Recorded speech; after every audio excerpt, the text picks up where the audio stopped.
তোকে কয়েকটা প্রশ্ন করব, ঠিকঠাক উত্তর না দিতে পারলে মেনে নিবি ফাইনাল ম্যাচে কোনো না কোনো রহস্য ছিল। কর, দেখি কি প্রশ্ন করবি। এক, মেসির পরিবার যারা প্রতিটি ম্যাচে গ্যালারিতে ছিল, কিন্তু ফাইনাল ম্যাচে তারা গ্যালারিতে ছিল না কেন?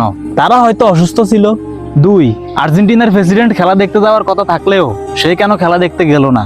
হয়তো হেতার অন্য কোনো কাজ ছিল। তিন, লাউতারো মার্টিনেজ দলের অন্যতম সেরা স্ট্রাইকার, কিন্তু ফাইনাল ম্যাচে তাকে মাঠেই দেখা গেল না কেন? চার, রোমেরোর মতো সেরা স্ট্রাইকারকে ইনজুরির অজুহাতে মাঠ থেকে তুলে নিল কেন? পাঁচ, স্ক্যালোনি উল্টাপাল্টা প্লেয়ার বদলি করলো কেন?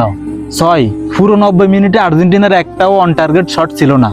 যে দল পুরো টুর্নামেন্টে দারুণভাবে আক্রমণ করে খেলেছে, সেই দল ফাইনালে এসে এমন করলো কেন? প্রায় সমান সংখ্যক ফাউল হলেও স্পেনের কেউ কেন একটা হলুদ কার্ডও দেখলো না? মেসি টুর্নামেন্টের সেরা খেলোয়াড় হওয়া সত্ত্বেও রদ্রিকে কেন গোল্ডেন বল দিল? রোমেরো ডোনাল্ড ট্রাম্পের সাথে হাত মিলালো না কেন? আছে কোনো উত্তর? তাহলে মেনে নেস না কেন স্পেন তাদের নিজের যোগ্যতায় ট্রফি নেয় নাই, ম্যাচ ফিক্সিং করেই ট্রফি নিয়েছে।